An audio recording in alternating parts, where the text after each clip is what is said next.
In a little town in the north of Italy, I once again think back to my idiotic decision to drop out of Italian classes. He's in charge, the girls and I trailing behind. He's buying train tickets, asking street directions, and I'm grateful, but I'm also resentful, because when will it be my turn to be in charge? I'm a grown-up. I've raised 2 children.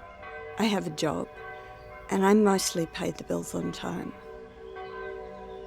So when will I be the decision maker, the one who gets things done?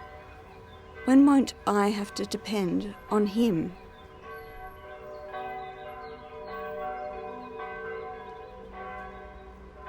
As I follow him down a street, he says we'll get us to a church we want to visit, and as I look at the girls who would rather sit and eat gelato, my mood changes from quiet hostility to very loud hostility, and I tell him that I want to stop,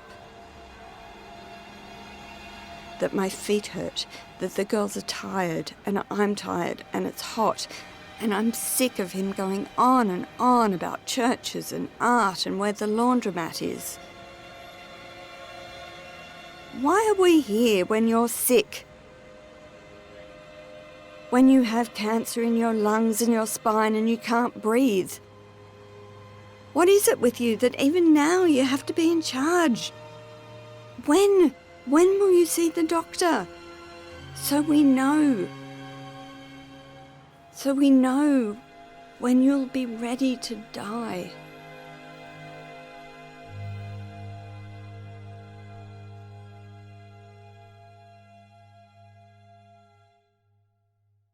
And then I wake up.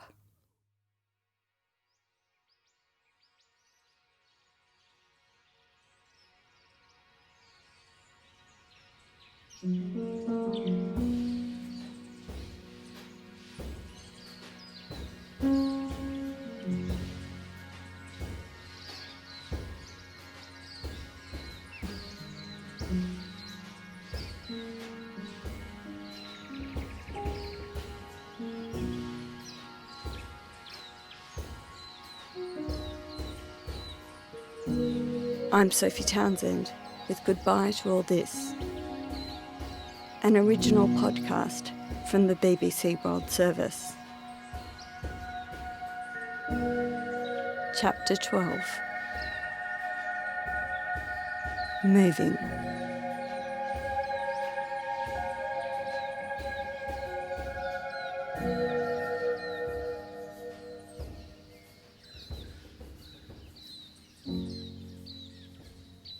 Lying in bed, I whisper, I didn't want you to die. I didn't. But the dream stays with me as I get up, start the day.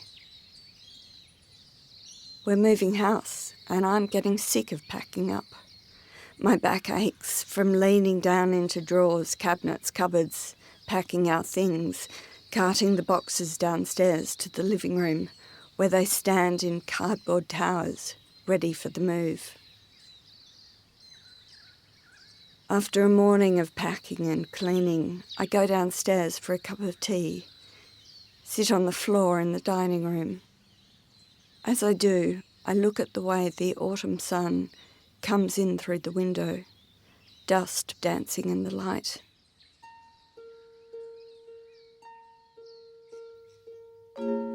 He died in a bed in this room.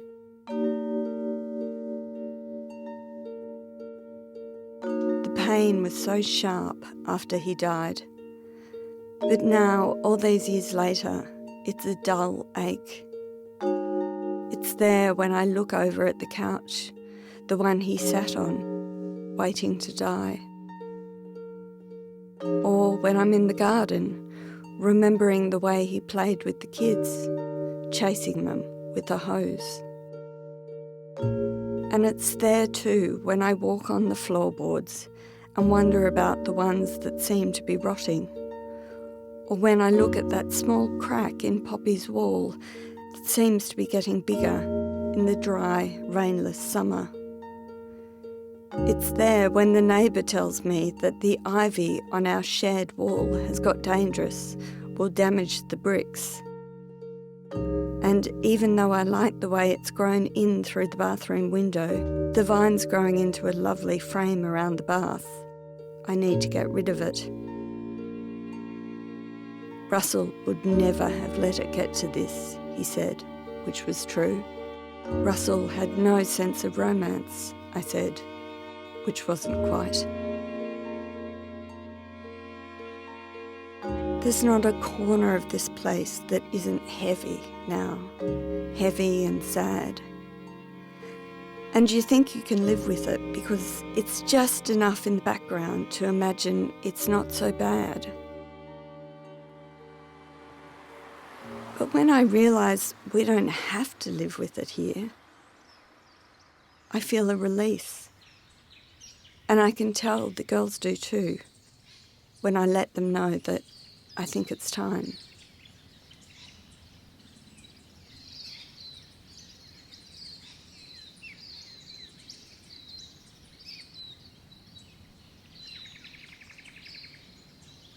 I finish my cup of tea. Promise myself I'll pack 5 more boxes before calling it a day. I work quickly, sorting through papers and books, making decisions about what to keep and what to throw away. I tape up another box, labelling it as non-essential random stuff, and wonder just how we've collected so much non-essential random stuff and why it outnumbers the boxes of essentials by about 2 to 1.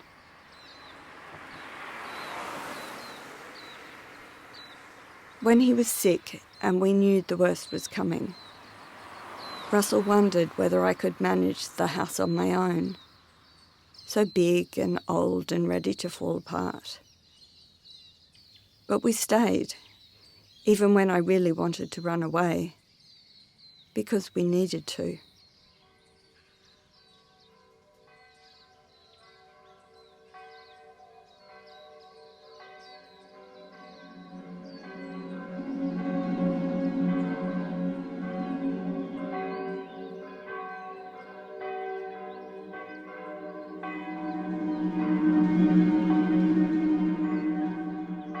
But now that I'm packing up, I'm dreaming of him. Most nights he's there, and whether it's Italy or sitting round the kitchen table, I get cross and I tell him the same thing, that I don't understand why he's still here after all this time. When will he go?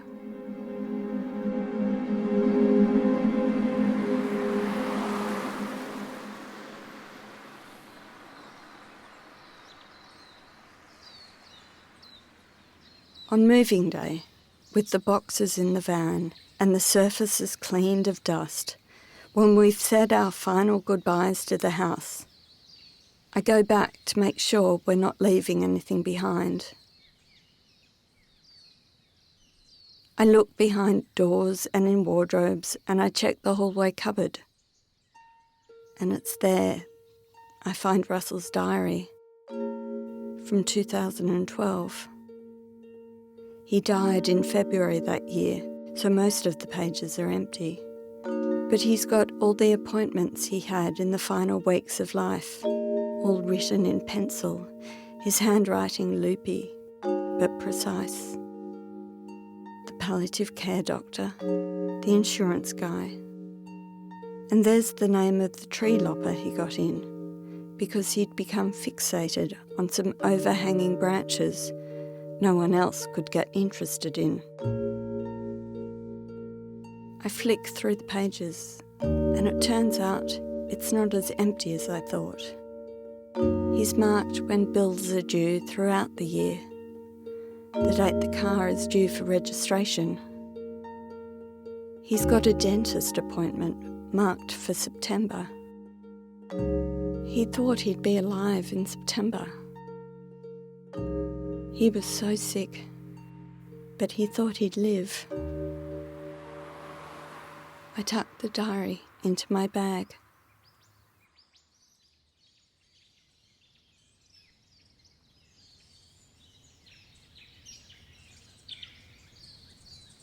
We step into our new house, and after all the unpacking and the shuffling of things here and there, and working out what fits and what doesn't, and debates about what cupboard holds what, I sit with my girls. It's strange seeing our old things in this new space, listening for sounds we're not used to. We feel like guests trying to find our way. It takes a while to feel like this is our place.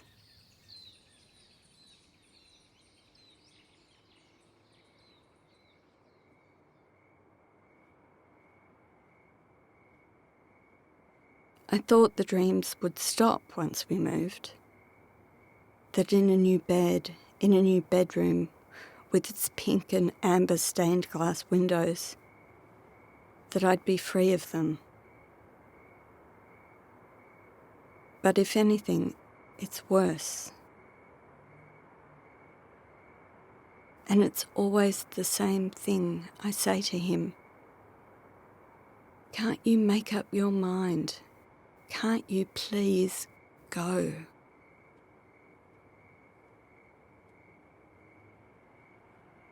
I think back to those last weeks of him living when it was so hard, about how I kept thinking that we couldn't go on like this, that it had to end soon because we simply couldn't cope. Even though I knew what the end would be.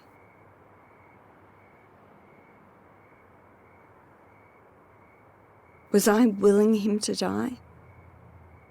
Did I not love him enough? Was that it? Is this what's coming back all these years later?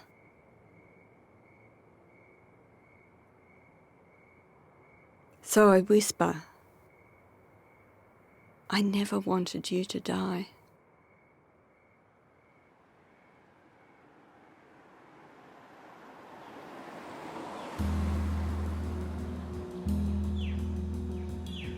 We put in a dog door so Charlie can get in and out without making such a fuss. We move furniture around, change the way we've arranged the cupboards. We wonder what we might plant in the back garden, find new bus routes to work and to school. It's only Poppy at school now. Bear's working for a soft drink company in the customer complaints department. Her descriptions of the disproportionate indignation she deals with all day is very good dinner-time entertainment.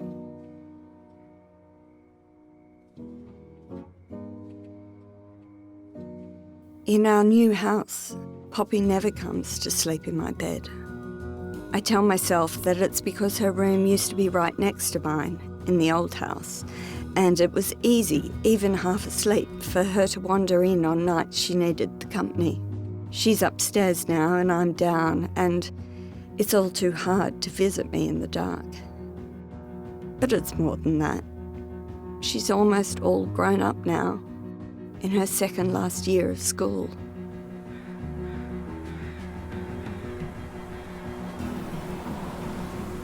We get through winter, and the fireplace keeps us warm.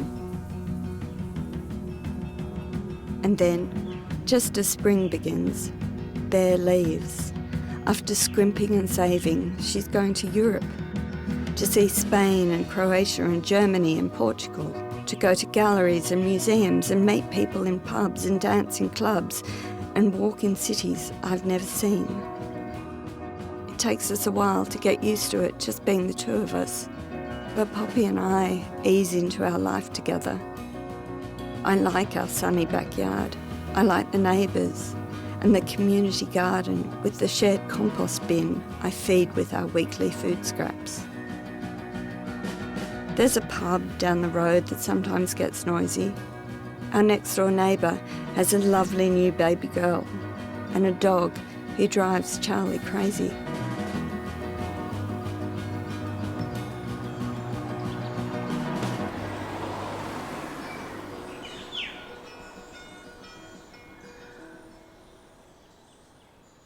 In the summer, at Christmas time, I miss Bear more than ever. She's in London, where it's cold, and she's running out of money. But she rejects my offer of emergency funds, wants to do this by herself, especially this last bit. She's been calling home more often in these last few weeks. We've had terrible fires here down the coast, and she reads about them all the way on the other side of the world, and it makes her anxious. The names of the coastal towns we holidayed in when she was little. Her dad always complaining that the south coast water was too cold, saying, again, that we should have gone up north, as she and her sister dared each other to get their heads wet under the waves. She rings me to ask about Ulladulla, Mollymook, Conjola.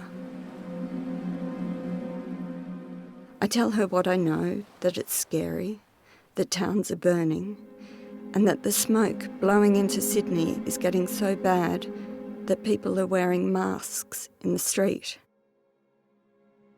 But I tell her that everything will be okay. We'll get through it. And I tell her I'm counting down the days to her arrival home. I'm planning a lovely roast chicken dinner for her homecoming. She tells me she's a vegetarian now.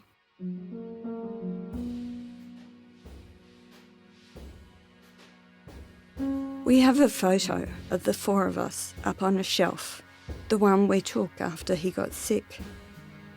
Next to it, a picture of our wedding day. But my favourite is of Bear and Poppy sitting on the stairs of our old house. Beautiful young women, each a mix of their father and me, who've been through so much and moved through the world in a way I'm so proud of, that their father would have loved to see.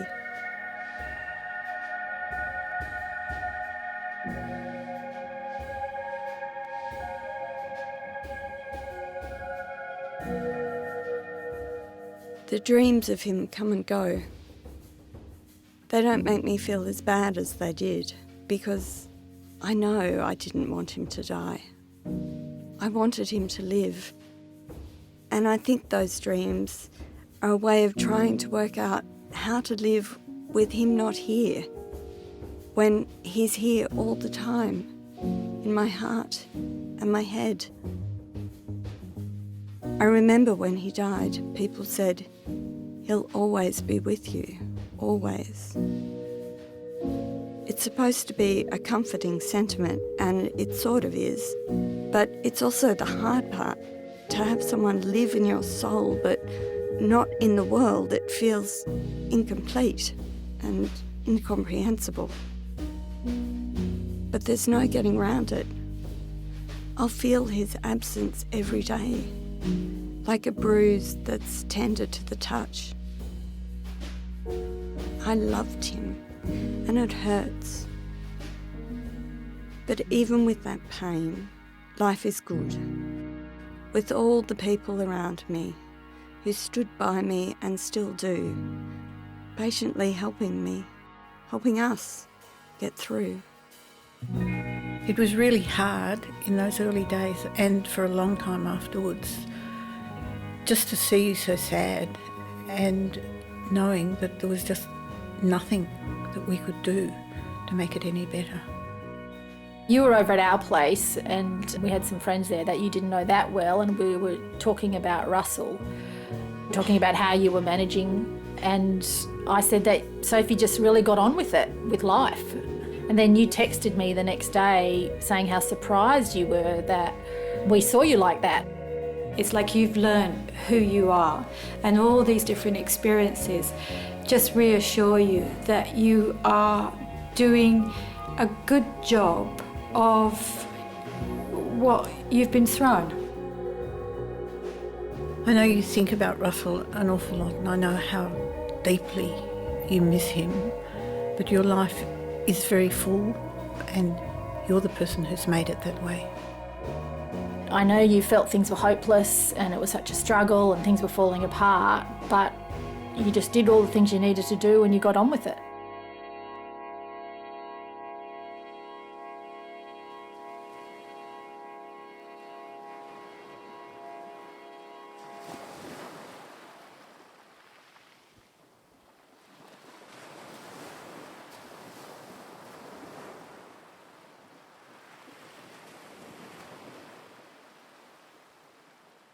There'll be another anniversary in a month.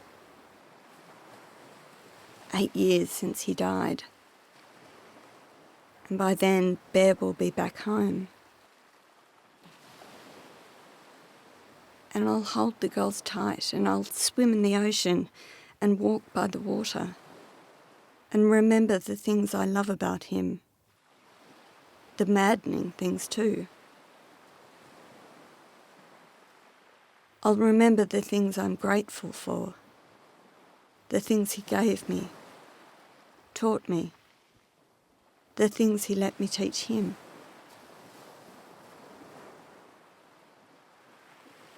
I'll remember all the things I still remember at the oddest moments when I'm not thinking of him at all.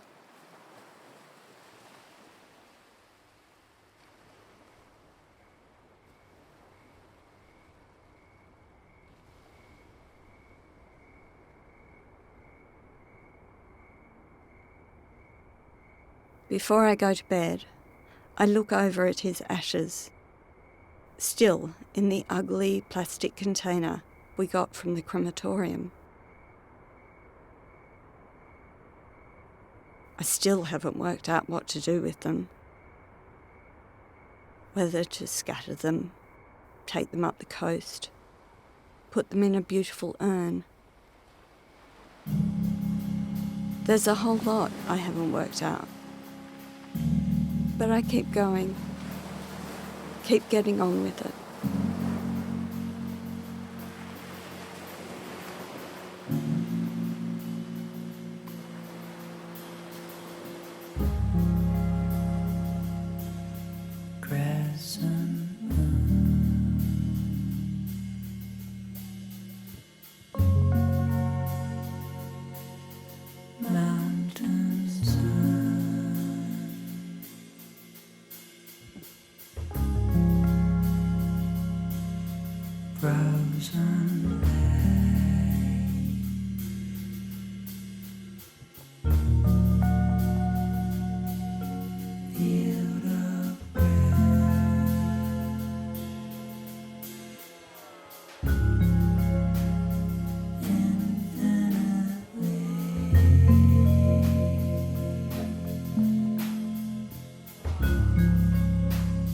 Right here with me.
Thank you so much for listening to Goodbye to All This.